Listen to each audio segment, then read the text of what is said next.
पिता अपने बेटे से कहता है अंतिम समय पर कि मुझे तुझसे बेटा मिलना है, पर बेटा कहता है कि पिताजी अगर मैं आपसे मिलने आ गया ना तो मेरा लाखों का करोड़ों का नुकसान हो जाएगा। जय जय श्री राधे, जय जय श्री श्याम। आप सभी का स्वागत है हमारे इस चैनल पर जिसका नाम है मूव ऑन इन लाइफ, जिसका अर्थ है आगे बढ़ते रहो। तो समय को नष्ट न करते हुए आज जो आप सोच रहे होंगे कि पहले जो दो लाइनें बोली गई हैं कि एक पिता अपने बेटे से मिलना चाहता है लेकिन बेटा मना कर देता है, ये बात क्या है? तो मैं आप सभी को बता दूं कि इसी विषय पर आज की हमारी कहानी आधारित है। तो प्रारंभ करते हैं अपनी कहानी। बोलिए बांके बिहारी लाल की जय। तो होता क्या है, एक साहूकार बहुत धन कमाने की लालसा रखता था। दिन रात विदेशों में घूमा करता था, हमेशा पैसा कमाना पैसा कमाना पैसा कमाना लगा रहता था। कभी भी ना अपने बच्चों को समय नहीं दे पाया वो। कभी अपने इस बच्चों को भी हमेशा यही शिक्षा देता था कि पैसा कमाओ पैसा कमाओ पैसा कमाओ। समय जो है चक्र वो रुकता नहीं है किसी के लिए भी, समय चलता रहता है। हम सभी जानते हैं टाइम चलता रहता है, समय काल सब चीज़ को खा जाता है। तो होता क्या है कि बुजुर्ग भी होना था काल के चक्र में। काल के चक्र में एक समय ऐसा आता है जब बुढ़ापा भी आता है। तो फिर बुढ़ापा आ गया साहूकार को और उसका बेटा जवान हो गया। बेटे को पैसे कमाने के लिए उसने विदेश में भेज दिया और विदेश में भेज दिया। विदेश में पैसा कमा रहा है बेटा। अब धीरे धीरे धीरे धीरे और बुढ़ापा आता गया। इकलौता बेटा था उसके साहूकार के। तो पैसा तो आता गया, पैसा भेजता रहा। तो एक दिन उसके पिता को, साहूकार को थोड़ी तकलीफ हुई शरीर में। तो उसने अपने बेटे को फ़ोन किया, पिताजी बेटे को फ़ोन किया कि बेटा तू मुझसे मिलने आ जा। तो बेटा बोला पिताजी मैं आपसे अगर मिलने आ गया मेरा करोड़ों का नुकसान हो जाएगा और करोड़ों का नुकसान हो जाएगा। आप बोलिए आपको किस सुविधा की ज़रूरत है, मैं वहीं पर आपकी सुविधाएं कर देता हूँ। तो उसने एक कंपाउंडर को, एक सहायक को नियुक्त कर दिया। वहाँ पर उसको 1 लाख रुपए महीने की सैलरी देकर कि मेरे पिता का ध्यान रखना। लेकिन खुद नहीं आ पाया क्योंकि उसको लगता था करोड़ों का नुकसान हो जाएगा मेरा। तो ये चीज़ ध्यान रखता हुआ उसके बाद और समय और तबीयत खराब हुई। तब उसको साहूकार को अपने बेटे, अपने परिवार की ज़रूरत महसूस हुई। अब अपने परिवार की ज़रूरत महसूस हुई। पड़ा है अपने बेड के ऊपर और सोच रहा है कि मैंने इतना पैसा कमाया लेकिन मेरे कोई काम नहीं है, मेरा भाई, मेरा बेटा कोई मेरे साथ नहीं है और बेटा भी पैसा कमाने में लगा हुआ है। तो अब मैं करूं क्या, ये सोच रहा है बेड पे पड़ा हुआ। तो उसने सोचा कि मेरी तो ज़िंदगी ऐसे ही बीत गई, कहीं ऐसा ना हो कि मेरे बेटे का भी जीवन ऐसा ही व्यतीत हो जाए, बिना भाई के, बिना परिवार के व्यतीत हो जाए। तो वो यही सोच रहा था। तो उसने सोचा कि अपने बेटे को एक शिक्षा सीख देनी चाहिए। तो उसने अपने जो साथ में एक सहायक रखा हुआ था उसके बेटे ने, उसकी देखभाल के लिए उसको कहा कि मेरे बेटे को फ़ोन मिलाओ। तो फ़ोन मिलाया गया उसके बेटे को, साहूकार के बेटे को विदेश में। तो फ़ोन उठाया उसके बेटे ने और बात कराई। बोला बेटा अब मेरे पास समय कम है, साहूकार कह रहा है कि मेरे पास टाइम कम है और मुझे नहीं लगता कि तू मेरे पास अब मिल पाएगा या मुझसे मिल पाएगा। तो बेटा बोला पिताजी ऐसा क्यों कह रहे हो, लेकिन अगर आपको किसी पैसे की ज़रूरत है तो मुझे बताओ। वो कहता नहीं बेटा मुझे पैसे की ज़रूरत नहीं है, अब मेरी एक आखिरी इच्छा है उसको तू पूरा कर। बेटा कहता है बोलो संसार में ऐसी कौन सी चीज़ है जो मैं आपको नहीं दे सकता, आप बोलिए मैं वही करूँगा।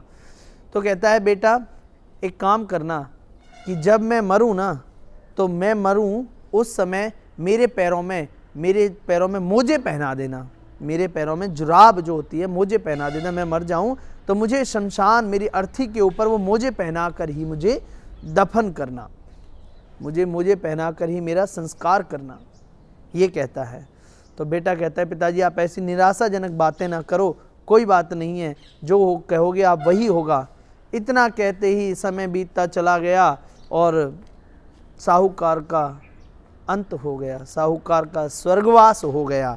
अब साहूकार का स्वर्गवास हो गया, बेटे को खबर मिली तो बेटे ने फिर भी लगा कर थोड़ा सा दिमाग आ गया वो अपने पिता के संस्कार के लिए। सारी तैयारियां हो रही हैं, लोग इकट्ठे हो चुके हैं, संस्कार के लिए ले जाने वाले हैं, पिता को नहलाया गया सब कुछ। तो उसने क्या किया, अपने पिता के लिए एक नई जुराब वहीं से हमें विदेश से लेकर आया था। उसने कहा मैं अपने पिताजी को ये जुराबें पहनाना चाहता हूँ। तो वहाँ लोग इकट्ठे थे बहुत सारे। तो सभी लोग बोले कि बेटा नहीं, तो ये जुराबें अपने पिता को नहीं पहना सकता। बोले नहीं नहीं, मैं तो पहनाऊंगा, मेरे पिता की आखिरी इच्छा थी कि मैं जुराबें पहनकर ही, ये वाली जुराबें पहनकर ही शमशान में जाऊं। तो बोला नहीं बेटा, ऐसा नहीं होता, जैसा मनुष्य आया है वैसा ही जाता है, वस्त्र नहीं डाले जाते, ऐसा शास्त्र में कहा गया है। निर्वस्त्र होके जैसे आया है वैसे ही जाएगा। कहते बेटा कपड़ा नहीं जाएगा पिता के साथ। बोले नहीं नहीं, मैं जिद करने लगा, बहुत ज़्यादा लड़ाई झगड़ा करने लगा। लेकिन इतनी जब हो गई बात, तो उस भीड़ में से, जो भीड़ इकट्ठी हुई थी ना उसके पिता के अंतिम संस्कार के लिए, उसी भीड़ में से एक आदमी निकल कर आया जो उस साहूकार का परम मित्र था, जिसको उसने अपनी सारी बात बताई थी। तो उसके हाथ में एक चिट्ठी थी। जब वो लड़का शोर कर रहा था तो उस भीड़ में से वो निकल कर आया और उसने वो चिट्ठी साहूकार के लड़के को दे दी। अब उस लड़के को चिट्ठी दी, चिट्ठी में लिखा था बेटा देख, चिट्ठी के अंदर लिखा था बेटा देख कि ये सारा समाज इकट्ठा हुआ है और कोई भी मुझे एक जुराब तक नहीं मेरे साथ ले जाने दे रहा। जुराब तक, मैंने पूरा जीवन धन इकट्ठा किया, सब कुछ किया, ऐशो आराम, महल, कोठियाँ, कारां, बहुत सब कुछ था मेरे पास, लेकिन आज मेरे साथ कुछ नहीं जा रहा। और एक जुराब, मेरी आखिरी इच्छा जो मेरी थी, वो भी नहीं मेरे साथ जा रही। तो बेटा धन कहाँ किसी के साथ जाएगा। मैंने तुझे इतना बुलाया, मिलने आजा, मिलने आजा, तूने लाखों का नुकसान हो जाएगा, करोड़ों का नुकसान हो जाएगा, लेकिन आज मैं तुझे मिल भी नहीं पाया, तुम मुझसे एक बात नहीं कर पाया। ये मेरी ही गलती है। मैंने परवरिश में कभी भी ये ध्यान ही नहीं दिया कि पैसा ही सब कुछ नहीं है, मेरा परिवार भी सब कुछ है, मेरे बच्चे भी सब कुछ हैं। तो ये मेरी संगति का है। लेकिन बेटा तू ऐसा मत करना, तू अपने बच्चों को, अपने पत्नी को, अपने परिवार को ज़रूर अहमियत देना, क्योंकि उनके बिना तेरा कुछ भी नहीं है, पैसा ही सब कुछ नहीं है।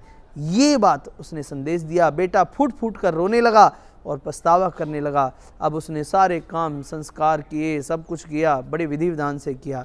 मन में सोचने लगा। उसके बाद वो अपने हर कार्य में अपने परिवार के साथ कमाता था, लेकिन अपने परिवार के साथ खुशियाँ के मौक़ों पर उनके पास रहता था।